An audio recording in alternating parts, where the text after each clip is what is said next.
don't get me wrong. Like this is not me being against AI. Like No, no, no. it is the future. The way these things progress is not linear, right? And I think people make two mistakes. They overestimate where we are today, Yeah. and they underestimate how fast this stuff progresses, right?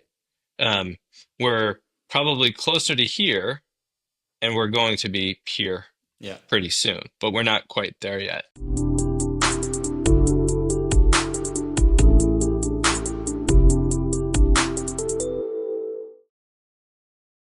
Hey everyone, welcome back to Couch Confidentials. Today is our first, it's kind of a celebratory moment. We have our first second time guest. Michael Katz is back in the house.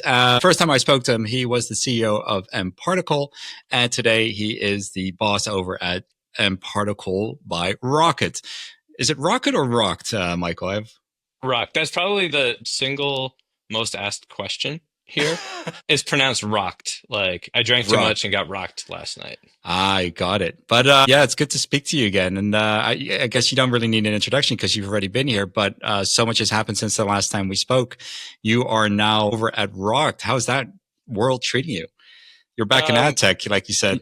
yeah, yeah. I mean, to be back in ad tech, it feels nostalgic in a way. I think, a bunch of the opportunity and challenges that Rocked is seeing, like we dealt with like a little over a decade ago at my last company, Interclick.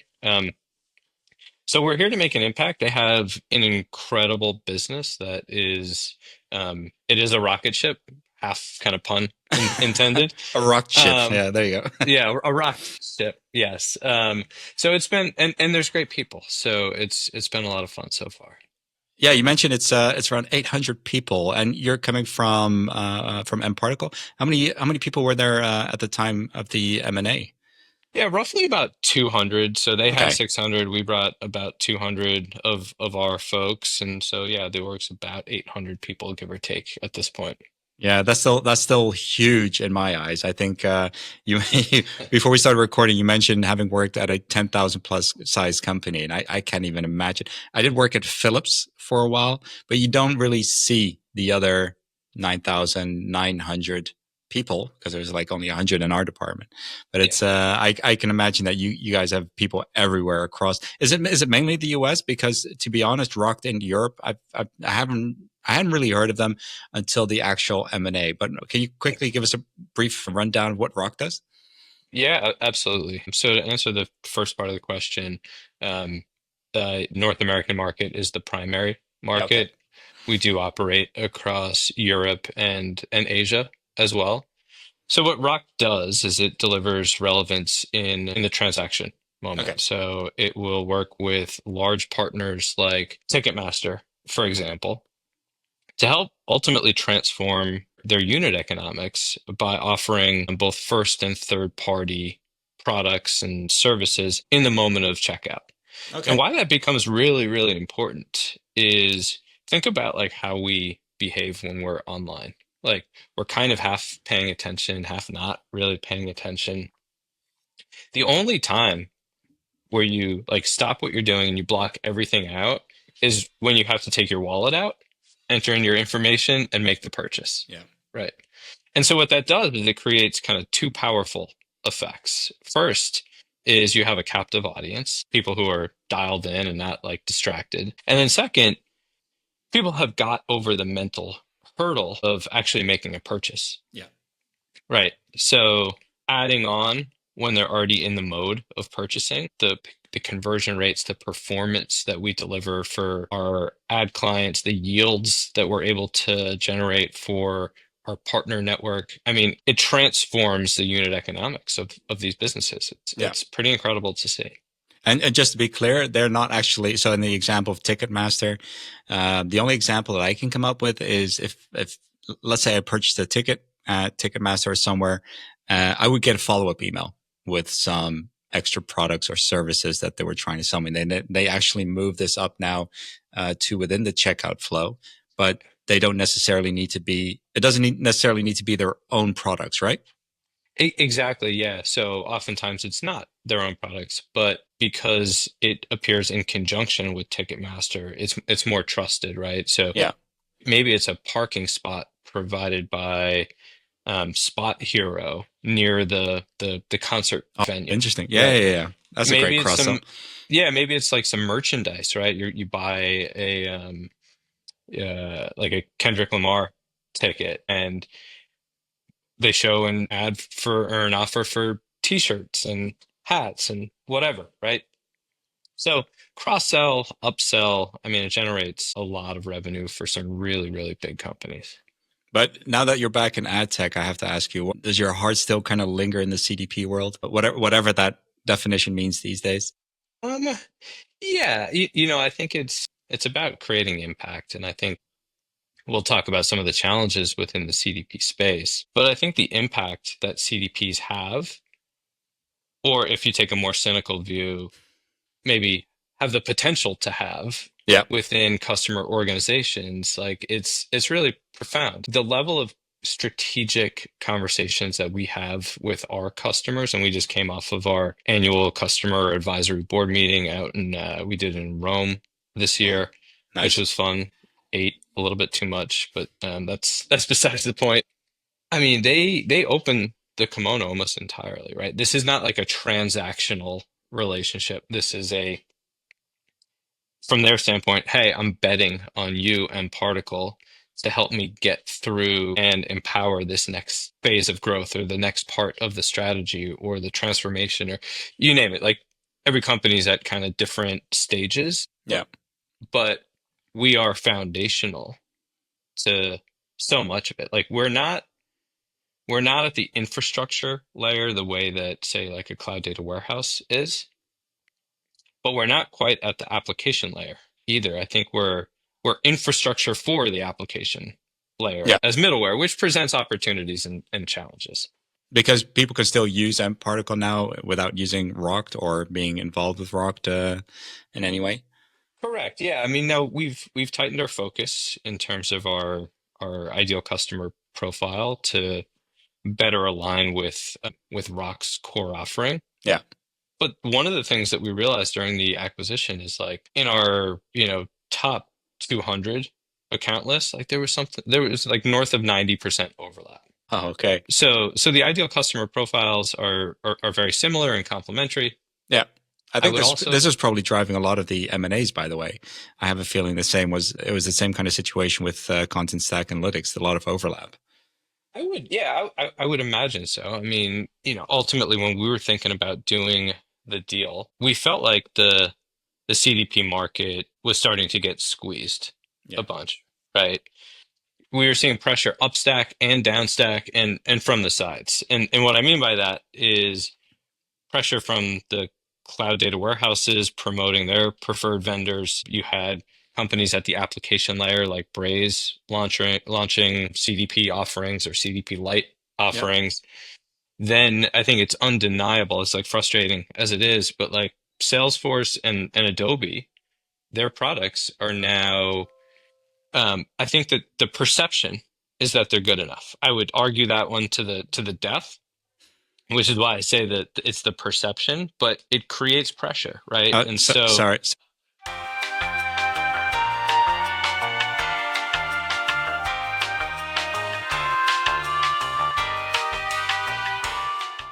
A few moments later. I said real world issues. I just had to interrupt there. The delivery guy came, and no worries. it was kind of confusion in the house who was going to answer the door. But Yeah, yeah, let's get back to what you were saying. yeah. Where did we leave off? You were saying about the squeeze of the CDP market. You were Uh, coming from the side, and from you were yeah, talking about Braze on the working on the application layer. right. So, you're getting squeezed from below, squeezed from above, squeezed from the sides. Yeah, And ultimately there's a choice to make, and within the choice, I think like the choice is fairly obvious. You can either move up stack or down stack, right? And to move down stack, CDPs would have to try to compete with the cloud data warehouses, which they're just not going to do. So then you have to move up stack yeah, closer to where value is created or captured. And so there's three sources of value that the CDP ultimately ties into. You have e-commerce transactions as a brand, like help me drive more sales, help Yeah. me increase average order value, customer lifetime value, that thing. And that's a $7 trillion industry. The next dimension of value creation is paid media, which is a $1 trillion industry, right? Help me generate more performance and improve ROAS or incrementality, right? Yeah. And then the last one is like customer engagement, which is like the space, the Brazes of the world playing. That's like a $40 billion market. Not small, but relative to the other Relative to the two. rest, definitely smaller. So, in considering like, do we want to do this deal or not? That became a really big factor for us. It was that and the fact that where Rokt operates in terms of generating personalized, relevant offers in these transaction moments, there was a value placed on our real-time capabilities Yeah. that literally nobody else in the space could actually deliver on, despite everybody using, to one of your points, real time as a buzzword. Yeah. Yeah. It's definitely something that might need scientific review, but I get the picture. Yeah, definitely. Yeah, yeah, yeah. Well, you're either able to keep up with the requirements that the brand has in terms of latency so that you're not interfering or inhibiting, say, like page load times, which Hmm. will degrade user experience, right? I think there have been multiple studies that show like for every 100 millisecond degradation in page load speed, it's like a 1 to 2% degradation in conversion rates, right? So Yeah, like, I remember something like that when I was working in user experience. I think it was yeah, 1 second delay causes a seven at the time. I mean, this is like 10 years 7%. ago, 7%. I think that That's was right. quite a common research paper. Yeah, exactly. So like milliseconds translates to millions of dollars, right? And so if you can call your offering real time or not, if you That's what can't my meet those that's requirements, that's what my wife makes it feel like. The sooner I respond, the happier she is, right? I think your wife is like many other wives in that one. I think so, but we should draw lessons from that for the business Yes. world. Amen. Amen to that. Speed is a competitive advantage. Oh, definitely, definitely. Yeah, yeah. So yeah, as we started to get to know these guys, we felt like this was a very logical home for us. And, right around the same, there were these like three acquisitions. It was us by Rocked, it was Lytics by Content Content stack, and then Stack, yeah, Action IQ by Unifor. Unifor, yeah, Yeah. exactly. And I think in all cases, what you see is this kind of core underlying almost infrastructure like Yeah. product being mapped to the point of value Yeah. creation. No, that's true. Yeah. It was, and funnily enough, three very different propositions, or at least different types of applications. So it Yeah. was going into customer service driven by AI. I believe if I have a good picture of what Unifor does, you guys do it with in funnel. Well, at least Rock does. You guys still have, of course, a separate offering, but Yeah. you do the e-commerce part, and then you have the content part, which I found very interesting to see. That one of the memes that I posted online of the Blue Angels doing kind of one of those starbursts. Mhm. Everyone is the ones that really want to separate themselves. They're all going in a different direction. But it's yeah. Yeah, well, I mean, I think that's part of the opportunity, and it's definitely been part of the challenge within the space, right? Like the three acquisitions, ourselves included, ended up in very different places, but Yeah. all kind of like the same thematically, which again was to get closer to the point of value creation. Yeah. And the reason for that is that the space has a bunch of heterogeneity, right? Oh, Like absolutely. Yeah. lots of CDPs and lots of CDPs that are strong in like very different areas. And so I think that that's like, to me, one of the biggest limiting factors of the space. You have heterogeneity across buyers and users, competitors, the required capabilities that you have to build to meet the needs of both the buyers and the users. And so I think that there's been this, the CEO of Rudderstack actually had a post yesterday that I responded to. There's been this kind of debate, like, Should it be a data team led system? Should it be a marketing team led system? Like we can all argue until we're absolutely blue in the face about like who should do what. Yeah. The reality is that every buying decision that we've ever seen is a cross-functional decision. Thank you. Yeah. So you have data teams maybe leading the purchase, but the marketers use it, or maybe the marketers they lead the buying process, but the data team uses it. And so one of the really difficult things is like when you're serving so many masters, when you have to meet the needs of so many constituencies, marketers, product managers, data teams, engineers. It takes so much to be able Yeah. to do that. You cannot make and keep everybody happy. There have to be trade-offs that are made. But that's what fully underestimates an entire CDP project. It's just the thought of if we buy this, it's going to solve all our problems. It's the same thing that happened 15 years ago with digital analytics. Hey, if we have an analytics tool in place, we'll have insight into everything. There's so much still involved with it. And CDP is 10 times more challenging. I want to say words, but it's more challenging because of that cross-departmental reach of the platform. Yeah. It's a highly complex product trying to serve the needs of a highly complex buyer and user environment. And complexity times complexity equals a lot of complexity. Absolutely. And I'm going to plug my course here because I am working on a course. And because one of the points that I found is that when you do anything with Martech implementation, it's not around the tech. I think that if you really looked at it, 99 out of 100 times the tech works. What really fails, and that's what I want to call the Martech mirror. Ooh. But it's kind of a self-reflection moment that when you have this tool in your organization, in your stack, and you see that it's not working, it might just be a reflection of your organization and not of your technical your technical stack. How do you, as a organization, why can't you work and make this solution work for you? And I mean, as a company, you're a single unity facing the customer. But when you do one, you take one, it's separate teams. There's egos. It's political, and that's what just makes it fail. And the fall guy every time is the tech, and I think that's something that just needs to change. Yeah. So I would say like one of my truisms, I think of like really most enterprise technology is like none of the technology gets you all the way there, right? Nope.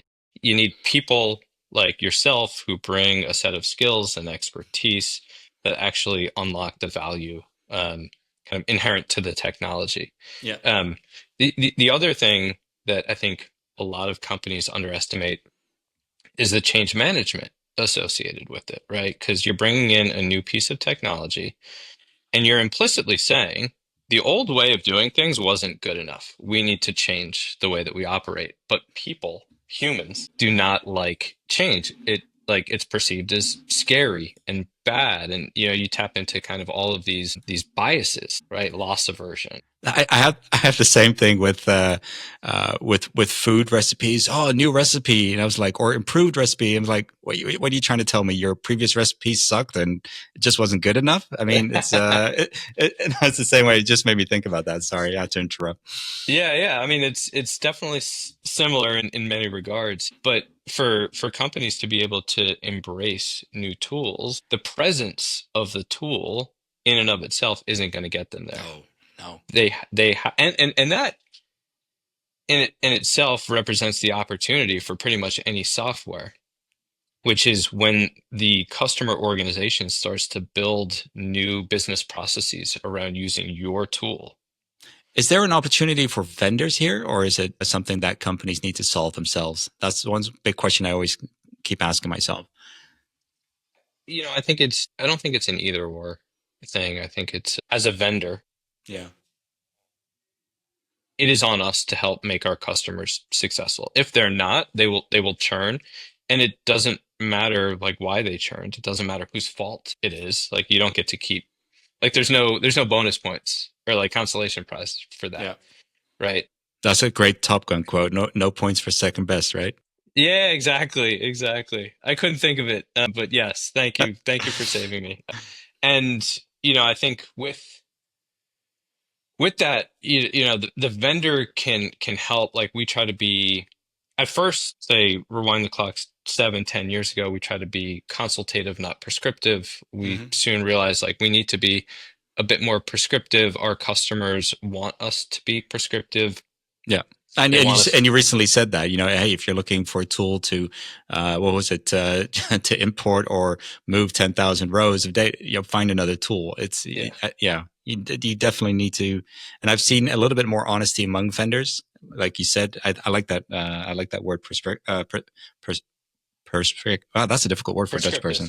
prescriptive. Yeah. Prescriptive. There you go. Yes. Yeah, yeah, yeah. Yeah, but like at the end of the day, we can be as prescriptive as we want to be or need to be, but if the customer organization is unwilling to change Yeah. for whatever reason, maybe it's the incentive structure doesn't reward change, Yeah. right? Maybe there's, cultural or systemic issues within the customer. And part of that, like we started to get really good at surfacing those things over the course of time. But at the end of the day, it's like the old thing, like you can, what's it like? You can bring a horse to the well, but you can't force him to drink, Yeah. kind of thing. It's like, it's that. Your influence ends somewhere. Like I said, Exactly. with that whole Martech mirror, it really exposes the flaws within an organization. And I think that is one of the more challenging parts for companies to move forward. Like I said, I mean, the technology these days is it's incredible. And I am going to say it this time, I know you said it last time, but the whole composable package discussion, that's not even the topic of the discussion we should be focusing on. It No.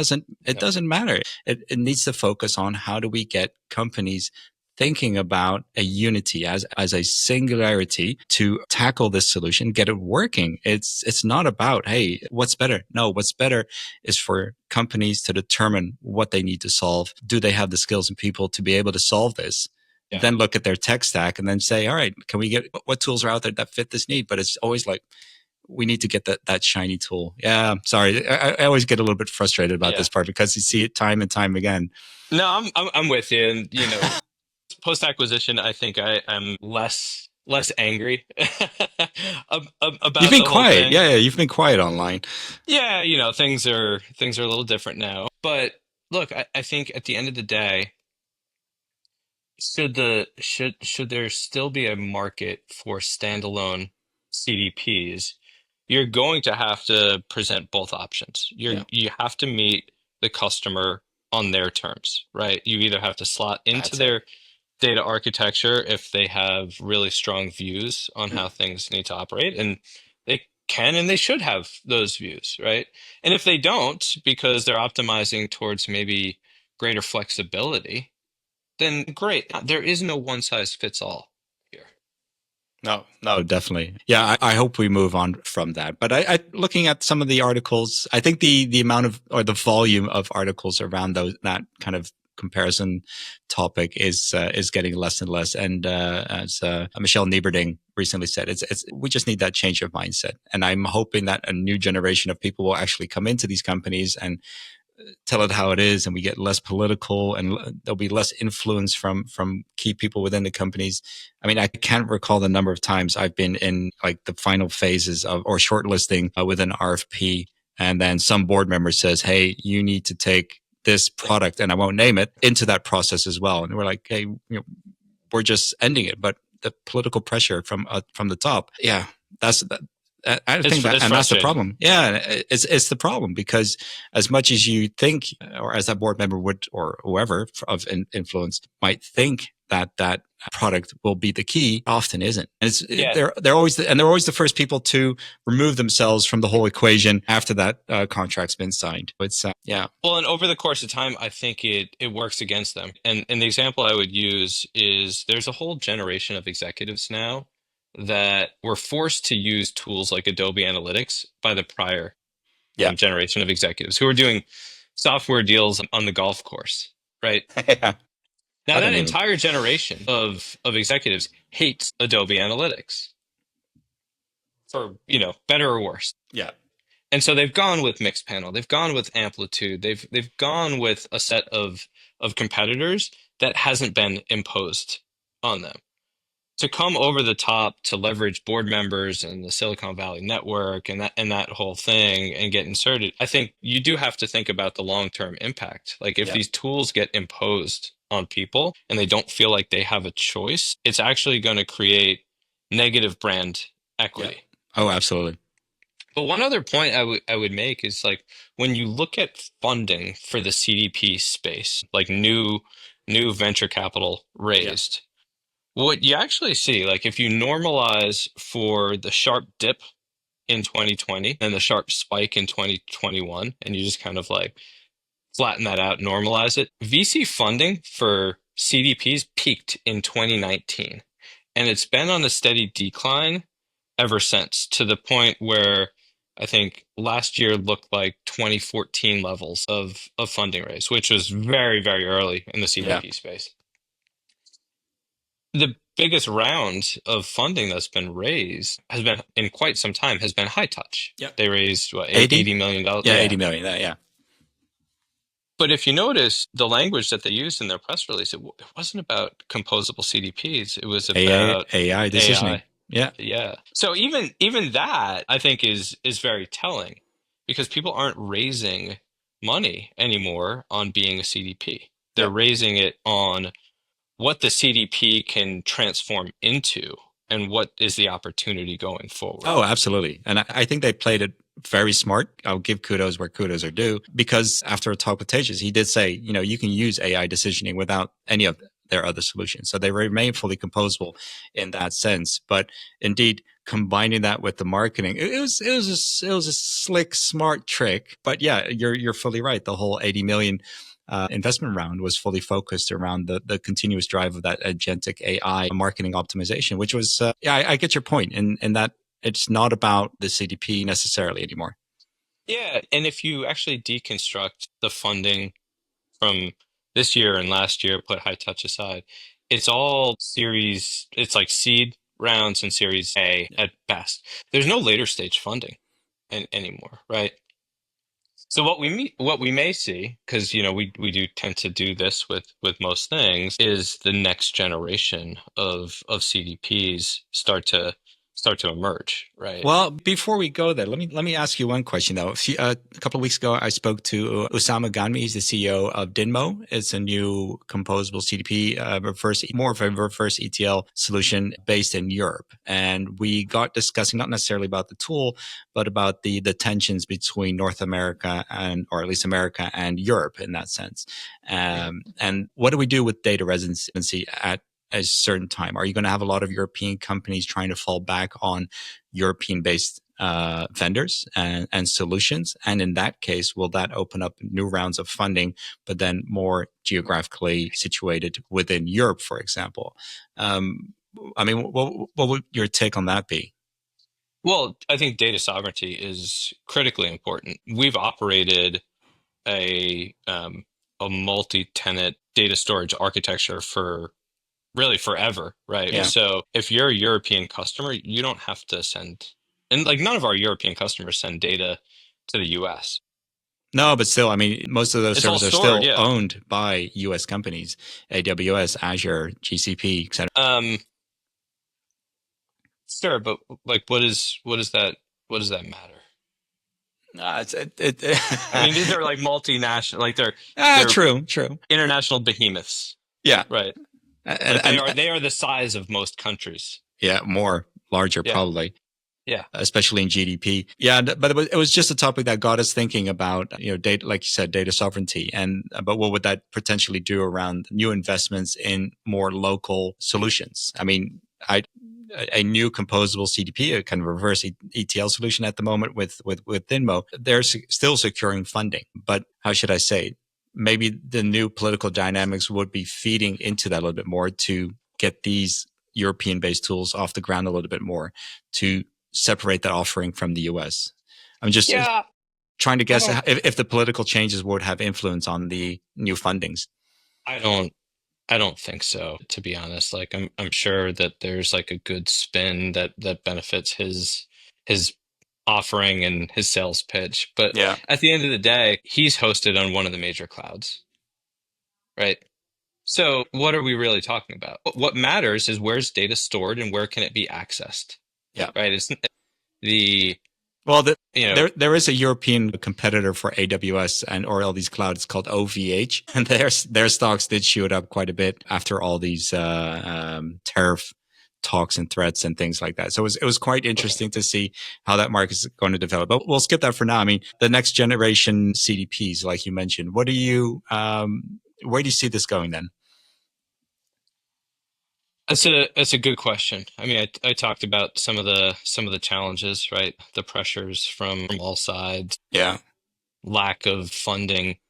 I think that that's actually an accelerant. I think CDP space has to evolve, right? Like that's part of why we wrote the CDP 2.0 manifesto Yeah. a while back, right?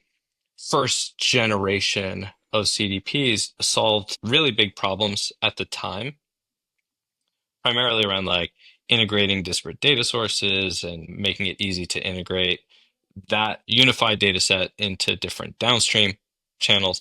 If the integration challenge has been solved many, many times over. Now, like the railroad tracks have been laid. What are you going to do with it, right? And so that's where I think the next generation of CDPs have to start to think, right? And so part of like in our case, our next chapter was about aligning with a company that sits closer to the point of value realization. Yeah. For someone like a high touch, for example, it's to extend and expand the offering beyond just a standalone CDP.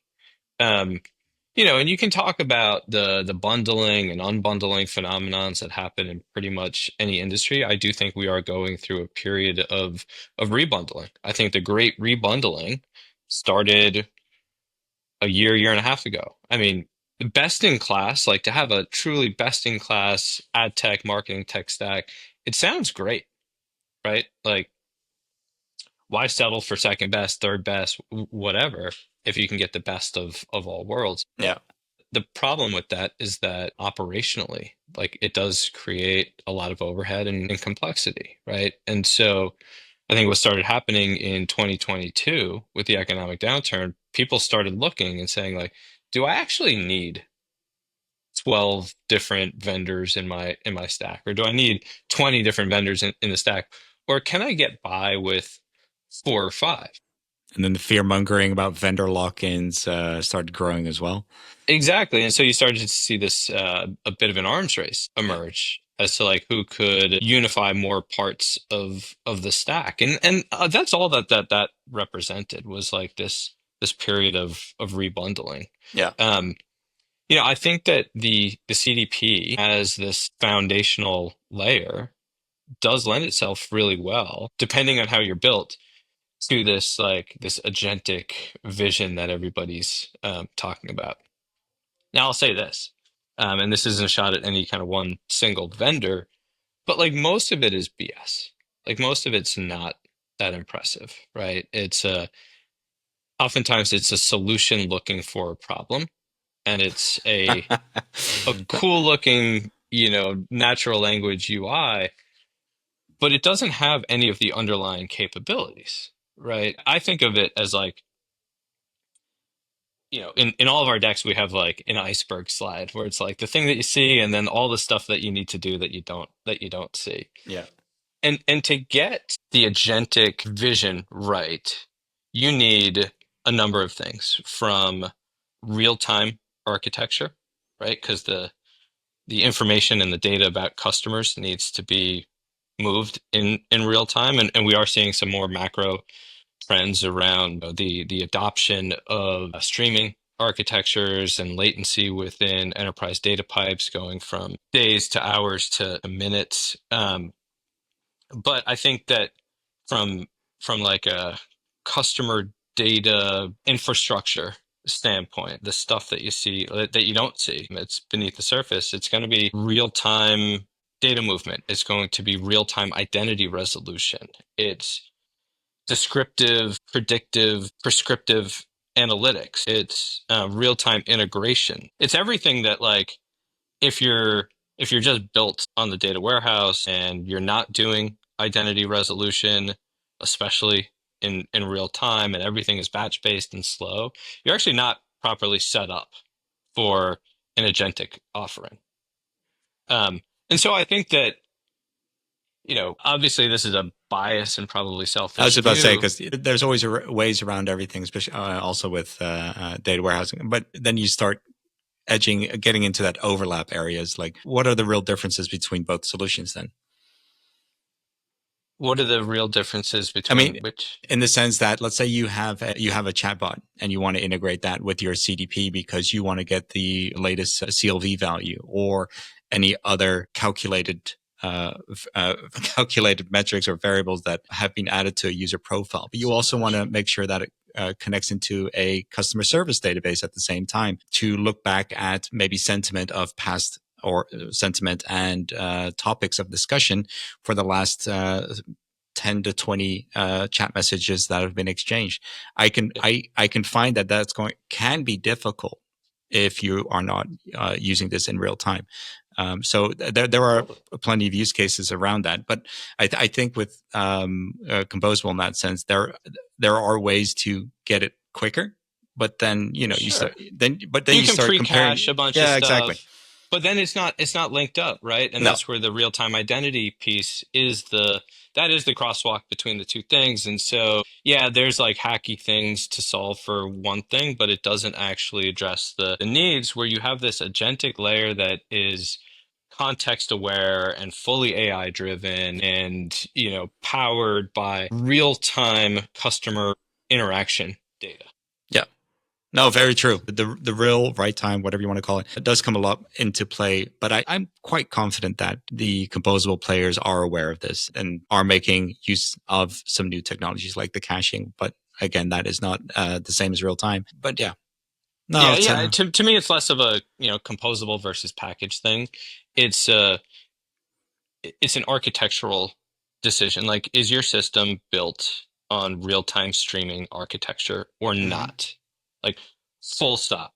Because if it's not, you're not going to be able to realize the full potential of this agentic Yeah, opportunity. It's going to be messy. And that's not to say that they can't replatform and or extend their offering to be able to meet those needs. The point is, if they don't, they won't fully get there. yeah. No, I fully agree on that one. Yeah. But is this the moment you're going to tell me that mParticle is working with agentic AI now? No, I think look, I think we are in peak hype cycle Yeah. of AI, right? I think one of the dumbest things I continue to see is, and I wrote about this recently. I think I ruffled some feathers and hopefully clarified some things for folks. But like, you have the emergence of some of these startups that have grown, these like AI tool startups that have grown really fast with relatively small teams, 10 person, 20 million in ARR type businesses, 30 million, Yeah. whatever, right? We've all seen the lists. And what people are now trying to advocate for is like, because these companies have built really successful products and they are AI tools, if you use these tools, you too will be able to build a really big business with relatively few employees. And it doesn't work that way. Like, if you step back and you look at, well, why are these AI tools companies successful? They have great teams, Yep. super smart. They have a really tight product focus, and they've been working on these things for the past few years. And third, the amount of demand is almost viral in nature, right? There is such demand in the market to be able to kind of test these tools out, which I think begs the question of like, what will retention look like for these guys over the course of time? I think it'll be fine if the technology continues to progress at the rate that I think it will progress. But if it doesn't, if it only kind of progresses in a linear fashion, I think that there's a potential challenge there. Anyways, like, those companies are not the only companies that have executed that type of playbook. You look at WhatsApp. Yeah. WhatsApp built a $10 million business that they monetized to the lowest amount possible, right? They did just enough to get by so that they could keep building and investing. Um, and they had a $19 billion exit with 30 people, right? You look at companies like Superhuman and Basecamp and Calendly, and like there are there is a long list of startups that didn't fall into the trap of like, hey, I need to hire 8,000 people to be validated and to be viewed as successful. It's not because any of those tools, any of those companies, or any of the AI tools companies themselves are using all these AI tools offered by other vendors and unlocking some sort of like super, like magical superpower. Maybe not, but it can definitely imagine that in a lot of cases it is improving productivity. And I've It's, dabbled myself with some of these yeah, AI tools, but you just reach a certain point of effectiveness, and the whole doom scenario of programmers need to change careers because AI is taking over. No, stupid. I've it yeah, I'm slowly coming to the realization that it is stupid. I've been working Yeah, with Cursor AI trying to really build out some complex solutions, but I think it's more about you need to know how to deal with AI to yeah, be able to set the boundaries for what you want to build or solve for. But if you don't do that, you're just headed right off the cliff, yeah, and it'll yes. change. It'll change things that haven't been changed in maybe 10 to 12 prompts, and you're like, "Why did you do that? I didn't even tell you to do that." And Right, yeah. it's that uncertainty that is telling me, relax. AI is good, but there are definitely limitations. Yeah, it's, you know what it is? It's the time to prototype. It becomes Yeah. much faster. None of this stuff is making it into production. No. It's just not. Like there is a massive gap right now, not to say that it will always exist between prototype and production. Yeah. And I think like, you bring up an interesting point. When you think about like most companies' AI strategies, they look like this. It's like, remember, you ever watch South Park? Yeah. Definitely. Okay. So, like the underpants gnome Yeah. episode, right? Oh, Step one. yeah, I think so. There've been So too there's many. like these gnomes that like create this like master plan for world domination, and step one is steal everybody's underpants. Step three is profit. And step two is this kind of big open question mark. So it's like, we must do something. This is It took me something. a second there. Yeah, but Therefore, I we love. must do this, Yeah. right? So it's like it's pretty similar with AI. Like we must adopt AI without a clear sense Yeah. of strategy, and we will automatically like transform our business. But Like how it yeah. all goes down, the sequence, like the values in the execution. It's in step two, and nobody's talking about step two. No. But isn't that the same way that whole? I mean, no offense to you as a former CDP vendor, isn't that what same thing that happened with CDP? Isn't it same happen that happened with tag management solutions before that, and so on and so on? Is this whole it kind of closes the loop back to this influence of people just saying you need to start with this. I even work with startups, many from various incubators, and they all get pushed the same tool set. You need to get Segment because Segment has a great startup plan. Yeah, that's just a human thing that like people like to buy things based on emotion. Like Yeah. they've heard good things about Segment. It's a good, like they decide it's a good brand, so that's what they need. Yeah, but it's the same thing with AI now. It's all emotion and no planning. And I don't know what the emotion was about wanting to steal everybody's underwear with the Yeah. gnomes, as an Yeah. example. But I think we're in quite a similar situation. I did talk to another vendor the other day who is also getting started with AI, and they said, "Hey, for us, it's all incremental. We are learning along the way. We're not saying, hey, we have this AI solution." No, they say we're going to be doing this one step at a time because, as I pointed out to them, I've been working around MCP, model context protocols, and see what the potential is with CDPs, for instance. And I told them, I said, hey, I could sit here and pretend I have 8 years experience with MCPs, but it's in all honesty, it's 8 days. I can talk a little bit of the talk, but I definitely can't walk the walk. And Yeah. a funny thing was, he admitted the same thing because we are all in this boat together. AI Right. is new, and Yeah. my neighbor who's a professor here at the technical university across the road in AI security for software. He's been in it for 20 years, but still, I think his knowledge is different from the actual application of that, of these tools that we have today with AI, and Sure. especially how to get it into businesses. Yeah, well, there needs to be like a causal logic chain, right? If Yeah. I'm going to do something, it needs to achieve X, Y, Z, right? And I think the CDP equivalent, like I would probably argue the notion that like CDPs fell into the same trap. There is one element that absolutely did fall into the same trap, where you'd say, why do you need a CDP? And people would say, well, I need to unify my data. I need a Yeah. customer 360. What are you going to do with like that? That is not a result. That No. is a means to the end. So we can do that. And then, what's step three in that case, right? Like they've identified step two, but they haven't got Yeah. to step three. So yeah, I mean, like that was always like a really frustrating conversation that we would have.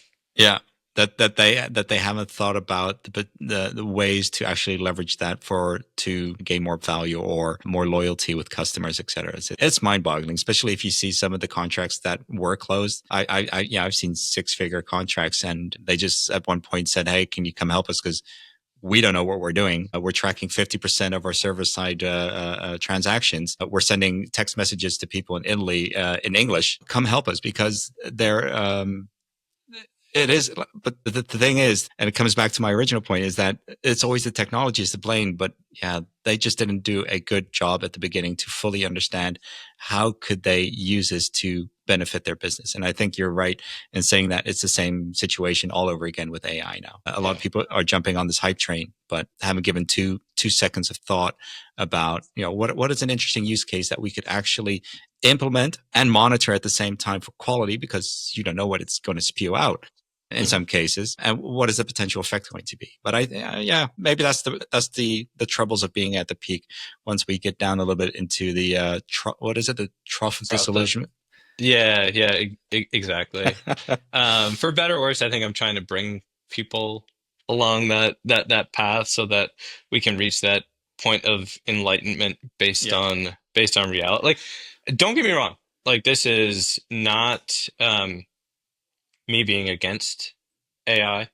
Like, No, it no, is no. it is the future. The way these things progress is not linear, right? And I think people make two mistakes. They overestimate where we are today, Yeah. and they underestimate how fast this stuff progresses, right? We're probably closer to here, and we're going to be here pretty soon, but we're not quite there yet. And I think like the other mistake I see people making is they think that AI is this kind of great replacement engine. Like everybody gets replaced, every job gets replaced. Like I think it's much more of like an enhancement engine, an amplification engine, than it is a replacement engine. Because there are certain things like it can enhance, but it won't replace, right? Relationship building. So I can use AI to kind of figure out the right thing to say, but like I still have to say it. I still have to come across as authentic. We still have to create that human connection. AI is not going to ever replace. AI is not going to replace the sales guy. No, and consumers are becoming more and more savvy as well, in that they are able to recognize if something's AI or not.